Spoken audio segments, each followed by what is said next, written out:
Something about the way your mind works has always felt slightly off, hasn't it?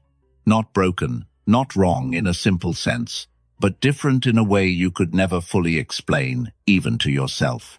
Since childhood, there has been this quiet awareness sitting in the background, a sense that while everyone else was following along, you were already dissecting what was being said before it even finished.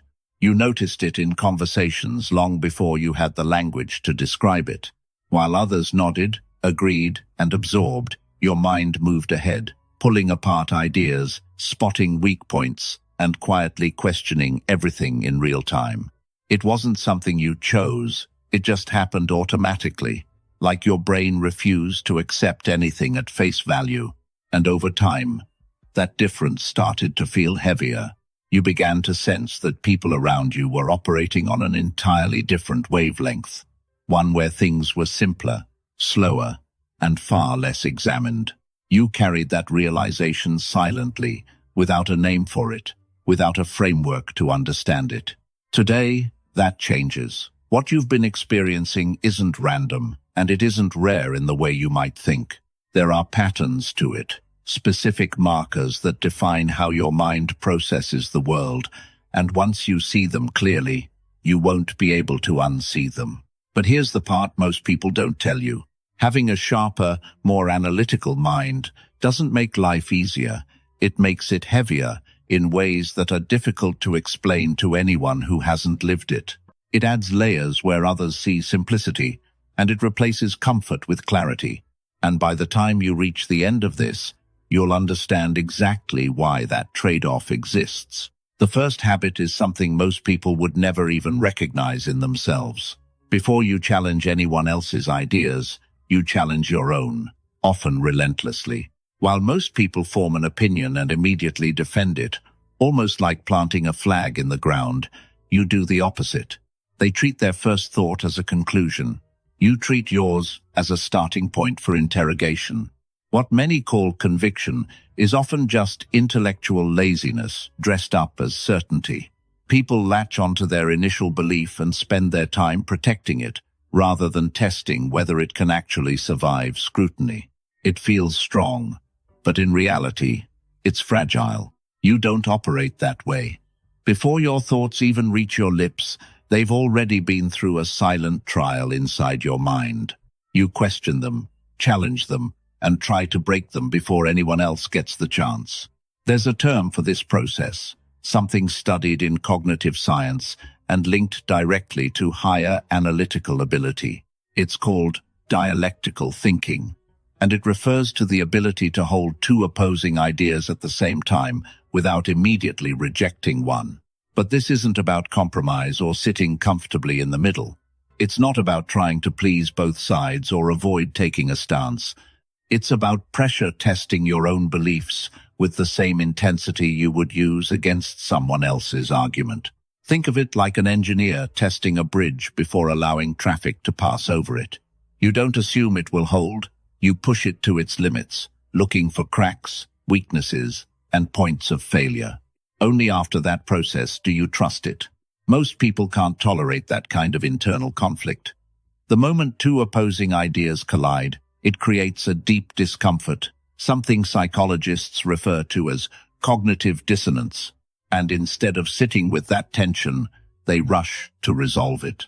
They pick a side quickly, not because it's correct, but because it feels better. The discomfort disappears, replaced by a false sense of clarity. But that clarity comes at a cost: accuracy. Avoiding the problem doesn't eliminate it, it just hides it. Your mind doesn't take that shortcut. When contradiction appears, you don't run from it, you stay with it. You let both sides exist long enough to fully understand them, even when it feels mentally exhausting. You question your reasoning like a prosecutor examining a witness who refuses to cooperate. Every assumption is challenged, every conclusion is tested, and nothing is accepted without evidence. Only after that internal process is complete do you speak. From the outside, this can look like hesitation. People assume you're slow to decide, unsure of yourself, or struggling to form an opinion. But that interpretation couldn't be further from the truth. You're not indecisive. You're deliberate. You refuse to settle for easy answers or quick conclusions, and in a world that rewards speed over depth, that often gets misunderstood. People equate fast thinking with sharp thinking, but the two are not the same. There's a perspective often associated with Robert Greene that captures this perfectly. The most dangerous ideas are the ones you fall in love with too early, before you've had the chance to challenge them properly. Once you become emotionally attached to an idea, you stop testing it. You defend it instead. And that's where most people get stuck. If you constantly find yourself debating inside your own mind, questioning your own beliefs before they solidify, it doesn't mean you're confused. It means your mind is running a process that prioritizes accuracy over comfort. But that process comes with a cost. You don't get the luxury of simple answers or easy certainty. You don't get to ignore contradictions or settle for convenient beliefs. What you lose in comfort, however, you gain in something far more valuable. You gain precision, and that precision shapes how you see everything that comes next. The second habit is something you've likely felt many times but rarely talked about. It's a very specific kind of boredom, one that has nothing to do with laziness or lack of interest. In fact, it often shows up in situations where everyone else seems completely engaged. Someone is telling a story and the room is reacting exactly the way you would expect. People laugh at the right moments, lean in at the right points, and follow along without resistance. But you're already ahead of it. Before the story reaches its conclusion, you've already predicted the ending. Before the argument is fully explained, you've already mapped out where it's going. Your mind moves faster than the conversation, and suddenly you're no longer participating in it. You're waiting for it to catch up. And that waiting creates a quiet sense of disconnection. Research into cognitive processing speed, including work by David Robson, has explored this exact phenomenon. Individuals with faster mental processing don't just think quicker, they anticipate outcomes before they fully unfold.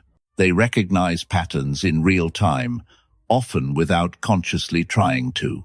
As a result, ordinary conversations can begin to feel repetitive, almost predictable, like watching a film where you already know every twist and turn. It's not that the conversation lacks value, it's that your mind has already extracted it. And this creates a strange problem. You can't say you're bored without sounding dismissive or arrogant. You can't explain what's happening without being misunderstood. So instead, you adapt.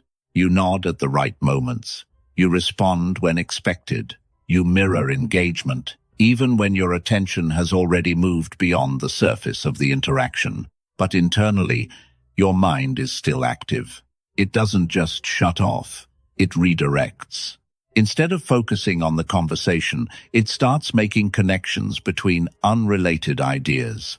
It links what's being said to something you read days ago, or to a problem you've been thinking about for weeks. It starts building patterns in the background. This kind of mental wandering isn't random, and it isn't a weakness. Research, highlighted in Scientific American Mind, has repeatedly connected this type of spontaneous idea generation to higher levels of creative intelligence. Your mind isn't drifting because it's unfocused. It's reallocating its resources to something more complex. When the input isn't challenging enough, it creates its own. That quiet boredom you feel in conversations isn't a lack of attention. It's the result of a mind that refuses to stay idle when the input is too simple. While others stay locked into the flow of what's being said, your thoughts move beyond it, almost automatically, as if they're searching for something more demanding to process. It often begins subtly. A story is being told, a point is being made, and while everyone else is still absorbing it, your mind has already constructed the ending. Not in a vague way, but with enough clarity that what follows feels like confirmation rather than discovery. This is where the disconnect starts to form. You're not waiting to understand, you're waiting for the conversation to catch up to what you've already understood. And in that gap, attention begins to drift, not out of disinterest, but out of surplus processing power. This experience has been studied in relation to cognitive speed and predictive thinking. Researchers like David Robson have described it as a form of accelerated pattern recognition, where the brain doesn't just interpret information, it forecasts it. In simpler terms, your mind starts building the road ahead, while others are still taking the first step. That creates a very specific kind of social experience. On the surface, you appear present, you respond at the right moments, you follow the rhythm of the conversation, and you behave as expected. But internally, something very different is happening. The conversation has already finished for you. What remains is repetition, confirmation, and waiting. And that waiting creates a quiet tension that most people never notice in themselves because their processing speed aligns with the pace of interaction. For you, it doesn't. So, instead of staying fully anchored in the moment, your attention begins to branch out. It doesn't scatter randomly. It organizes itself. It connects fragments from the conversation to unrelated ideas stored in memory. Things you read, problems you've considered, patterns you've noticed elsewhere. What looks like distraction is actually integration. Your mind is not leaving the conversation. It is expanding beyond it. This is where something important becomes visible. The brain, when under-challenged, does not simply shut down. It repurposes its energy. Studies in cognitive science and creative psychology have shown that under-stimulation can actually increase internal ideation, especially in individuals with high processing capacity. In that sense, your boredom is not emptiness, it is overflow. There is a reference point often discussed in creative cognition research, published in sources like Scientific American Mind, which highlights how spontaneous thought generation often emerges when external input fails to match internal processing speed. The mind, in those moments, begins generating its own material. And that's exactly what happens here. When a conversation fails to challenge your mental bandwidth, your brain doesn't wait passively. It starts building parallel threads of thought, often unrelated to the immediate environment, but deeply connected to ongoing internal analysis. You might find yourself connecting a casual remark to something you read days ago, or linking a social observation to a larger pattern you've been tracking in human behavior. These connections happen quietly, without effort, almost as if they are being assembled in the background. From the outside, this can look like disengagement, but internally, it's anything but passive. There is also an emotional layer to this experience that is rarely acknowledged. Because you cannot easily explain what's happening without sounding dismissive, you learn to adapt socially. You maintain eye contact, you respond appropriately, and you perform engagement even when your internal focus has already shifted. It becomes a form of social masking, not out of deception, but out of necessity. If you were to fully express what's happening, it would likely be misunderstood as arrogance or detachment. But in reality, it is simply a mismatch between processing speed and conversational pacing. The result is a subtle sense of isolation, even in group settings. Not because you are disconnected from people, but because your mind is operating on multiple layers at once, while the interaction remains on a single surface level. This is where the analogy of cognitive clock speed becomes useful. Your mental system is running faster cycles of prediction, analysis, and synthesis than the environment requires. So, while others are still decoding, meaning you are already reconstructing structure, in neuroscience terms, this can be linked to heightened pattern recognition and predictive modeling, functions associated with more advanced integrative thinking. The mind is constantly trying to minimize uncertainty by forecasting outcomes before they fully unfold. And once it learns to do that efficiently, ordinary conversation becomes predictable very quickly. There is a historical parallel that illustrates this well. Many highly analytical thinkers throughout history have described similar experiences in different forms. One of the most interesting examples comes from competitive strategists and chess masters, who often report that simpler games force their minds to drift toward more complex problems automatically. When the challenge in front of them is insufficient, their cognition does not idle. It migrates. That same principle applies here. Your mind is not rejecting the conversation, it is exceeding it. And because of that, it begins searching for complexity elsewhere, often internally.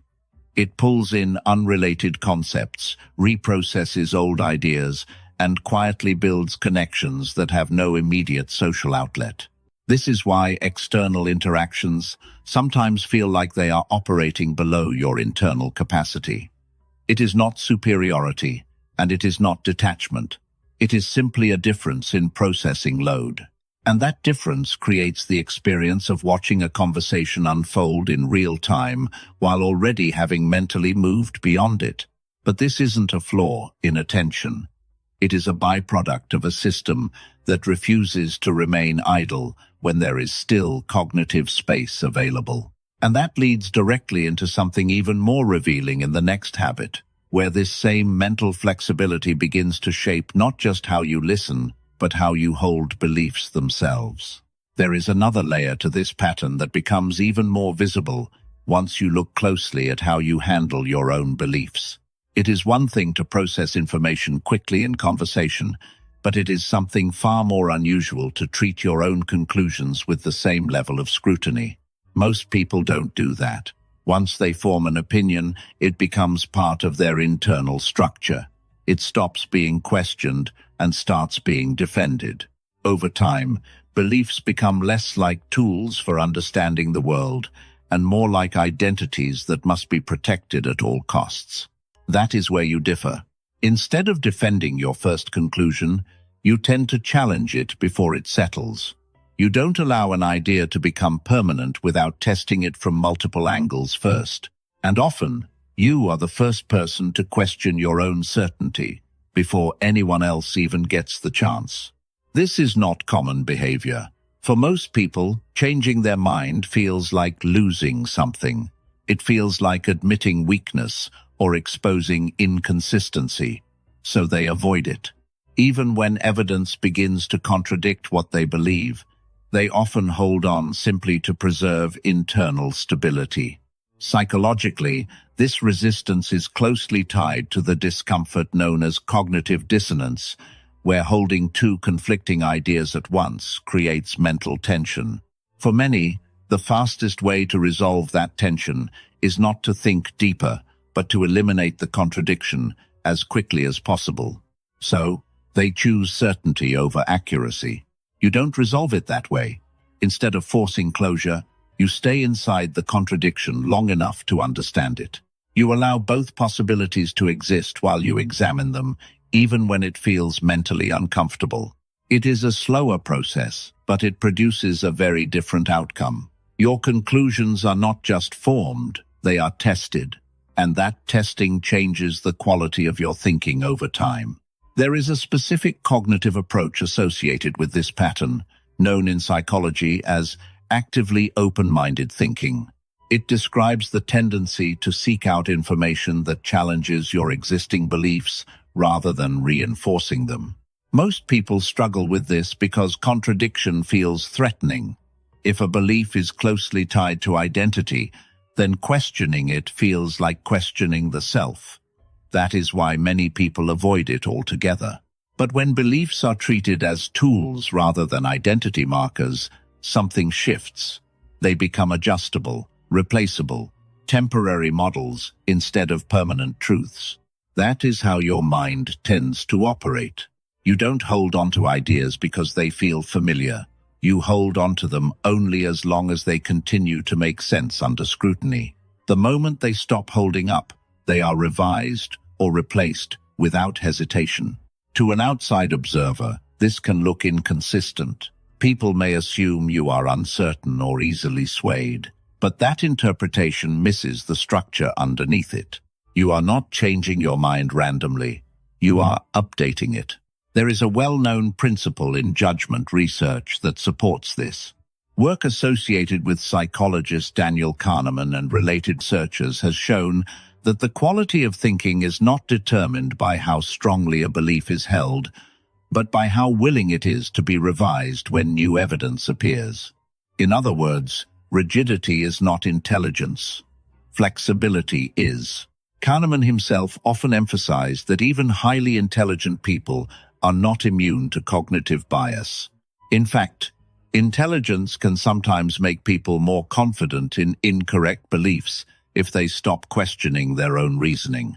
That is why cognitive flexibility becomes so important. It prevents ideas from hardening too early. There are examples of this kind of intellectual flexibility in academic life as well. Some researchers are known to revise their conclusions publicly when new data contradicts their previous position. To some, this looks unstable. To others, it is the highest form of intellectual honesty, because it requires separating ego from belief. That separation is not easy. For many people, their opinions are tightly linked to their sense of self-worth. To be wrong about something feels like a personal failure rather than a simple correction in understanding. But when that link is weaker, something important happens. Learning becomes faster, correction becomes easier, and the mind stops protecting ideas just because they were once held. This is why you can sometimes feel a strange sense of relief when you change your mind. It is not defeat, it is alignment. The discomfort comes not from being wrong, but from staying in contradiction for too long. Once the correction happens, things feel clearer again, as if a weight has been removed. There is a subtle but important distinction here. You are not changing your beliefs because you lack conviction. You are changing them because your standard for holding a belief is higher than most people's comfort threshold. And that creates a very different cognitive rhythm. While others stabilize early and defend late, you destabilize early and stabilize later. Their certainty comes quickly and often stays fixed. Yours takes longer to form, but once it does, it is harder to break under pressure. That difference has consequences in how you move through the world. It affects how you interpret information, how you respond to disagreement, and how quickly you can adapt when new evidence appears. It also explains why, internally, you may not always feel as confident as others appear to be. People with less information often experience more certainty because they are unaware of what they are missing. The more you understand, the more variables you see. And the more variables you see, the harder it becomes to simplify reality into absolute statements. That does not make your thinking weaker. It makes it more sensitive to complexity. And that sensitivity is exactly what leads into the next habit, where perception itself begins to shift in a more unusual way, not just in how ideas are formed, but in what you notice before anyone else even realizes something is there. Part 4. Part 4. There is a different kind of awareness that starts to show up when your mind is constantly questioning, updating, and running ahead of the information it receives. It begins to affect not just what you think, but what you notice in the first place. While most people focus on what is clearly in front of them, your attention often goes somewhere else entirely. You don't just register what is present in a situation, you also register what is missing from it. In a normal setting, most people's perception works in an additive way. They enter a room, take in what exists, and build their understanding from those visible pieces. The people, the objects, the tone, the obvious signals, all of it is processed as direct input. But your mind often works differently. Instead of starting with what is there, it starts with what should be there, but isn't. A missing detail, a paused conversation that feels slightly incomplete, a question that should have been asked, but wasn't, a reaction that should have followed, but didn't appear. These absences stand out to you more than the visible elements. This way of thinking is known as negative space awareness, often described in cognitive terms as a form of negative space cognition. In simple terms, It refers to the ability to understand a situation not just by what is present, but by what is deliberately or unintentionally left out. In everyday life, most people overlook this entirely. Their attention is captured by direct information, not by gaps in information. But those gaps often carry meaning that is just as important, sometimes even more.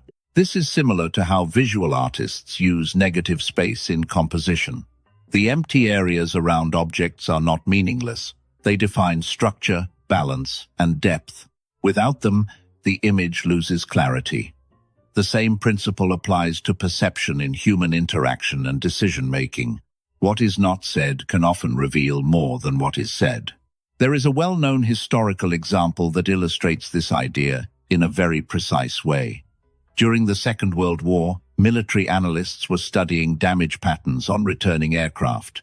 They noticed that bullet holes were concentrated in certain areas: wings, fuselage, tail sections, and the initial conclusion seemed obvious.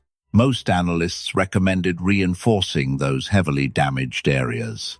But a statistician named Abraham Wald challenged that interpretation. He pointed out something everyone else had missed entirely. They were only looking at planes that had survived. The bullet holes showed where damage was survivable. The real insight was in what they could not see. The areas without damage on returning planes were likely the areas where hits were fatal, because those planes never made it back for analysis. So instead of reinforcing the visible damage points, Wald recommended reinforcing the areas that appeared untouched, because those were the vulnerabilities that had already eliminated other aircraft before they could return. That single shift in perspective came from focusing on absence rather than presence. And that same cognitive shift is what defines this habit. You tend to notice what is not being addressed. In conversations, you might pick up on the fact that a key question was avoided. In arguments, you might sense that an important counterpoint was deliberately skipped. In plans or explanations, you might feel that something critical has been left out, even if everything sounds complete on the surface. This doesn't always happen consciously. Often, it shows up as a quiet sense that something doesn't fully add up, even when everything appears logically structured. And over time, this sensitivity to gaps becomes automatic. It also affects how you interpret people.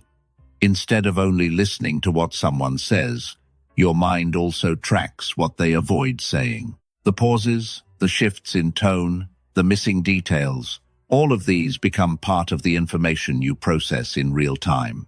From the outside, people may assume you are simply observant, but internally, what is happening is more complex.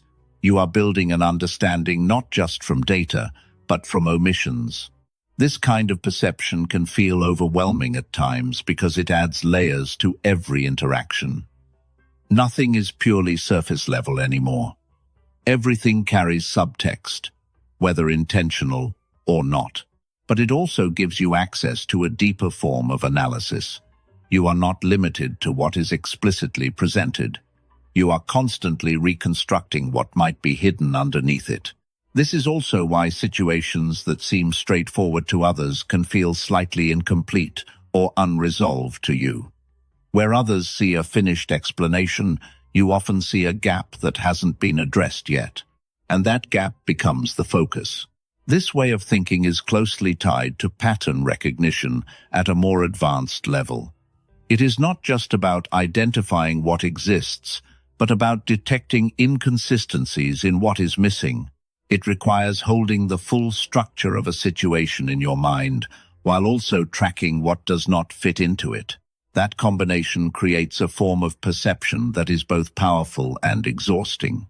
Powerful, because it allows you to see flaws that others completely miss. Exhausting, because it means very few things ever feel fully complete or fully resolved. There is often a quiet tension in this kind of awareness. On one side, there is clarity that others don't have. On the other side, there is the constant awareness that clarity is never total, because something is always left unsaid. And that leads directly into another consequence of this cognitive style: something that is not immediately visible from the outside, but deeply felt internally. It shows up in how much energy is required just to move through social environments that others seem to navigate effortlessly. Because when your mind is constantly tracking not just what is present, but what is missing, even simple interactions begin to carry a much heavier cognitive load than they appear to on the surface. At this point, the effect of your thinking style is no longer limited to how you interpret ideas or notice patterns. It starts to show up in something far more personal and unavoidable: your energy. There is a specific kind of exhaustion that doesn't come from physical effort. You can spend a whole day sitting, talking, or simply moving through normal social situations and still feel completely drained in a way that sleep alone doesn't fully fix. People often misunderstand this. From the outside, they assume it's introversion or lack of interest in others, or even emotional distance. But the reality is more complex than that, because while others are experiencing a single layer of interaction, you are often processing several layers at once. On the surface, you are listening to words. But underneath that, your mind is also tracking tone, hesitation, micro-expressions, timing shifts, and inconsistencies between what is said and what is actually meant. At the same time, you are also mapping the social structure of the room, who influences whom, where attention is flowing, and how each interaction subtly affects the next. So what looks like a simple conversation to others is actually a multi-layered analysis running continuously in the background. This is where cognitive research becomes relevant. Studies on sensory and cognitive load, including work discussed by Susan Cain in relation to introversion and sensitivity, highlight that some minds process significantly more environmental input per interaction than others. But it is not just about being introverted, it is about the depth of processing. The brain is not only receiving information, it is actively interpreting, cross-referencing, and building models of human behavior in real time. That level of processing consumes energy. So, while others leave a conversation with simple memories, you often leave with something much more complex, a structured internal map of what happened beneath the surface. And that map takes effort to build. This is why social environments that seem light or effortless to others can feel strangely heavy to you. Not because they are emotionally overwhelming, but because they are cognitively expensive. Even casual interactions require constant interpretation. Nothing is taken at face value. Everything is being analyzed for meaning, intention, and hidden structure. Over time, this creates a kind of invisible fatigue. Not the fatigue of overstimulation in a dramatic sense, but the steady drain of continuous analysis running in the background without pause. There are documented parallels to this in historical and scientific figures as well. For example, individuals known for deep analytical thinking often reported needing extended periods of isolation after social engagement, not because they disliked people, but because their minds required recovery time from constant processing. One frequently cited example is Charles Darwin, who was known to participate in social gatherings and discussions, but then withdraw for long periods afterward to mentally recover and continue his work. His correspondence suggests that social interaction itself was not the issue, it was the cognitive workload embedded within it. Every conversation, for him, was not just communication, it was analysis, observation, and interpretation happening simultaneously. And that is where the connection becomes clear. When your mind operates in this way, even normal environments demand continuous computation. You are not simply present in a room, you are processing it. That is why exhaustion becomes a consistent outcome. It is not emotional depletion in the traditional sense. It is computational load reaching its limit.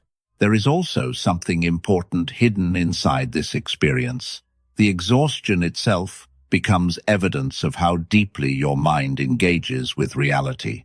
It shows that you are not passively observing situations, you are actively decoding them. And decoding human behavior, structure, and meaning in real time is one of the most demanding cognitive tasks the brain can perform. So, the fatigue is not random. It is structured. It reflects the amount of processing happening beneath the surface of what others see as normal interaction. This is also why recovery often requires more than rest. It requires silence, distance, and reduced input, because the system needs time to stop processing before it can reset. Without that reset, the mind continues running in analysis mode, even when the environment no longer requires it. And that brings a final realization into focus. What looks like exhaustion from the outside is actually a byproduct of heightened perception. You are not simply participating in social reality, you are reconstructing it internally as it happens, which leads into the final layer of this entire pattern. How all of these habits combine to shape not just how you think, but how you see yourself inside a world that does not operate at the same depth of processing.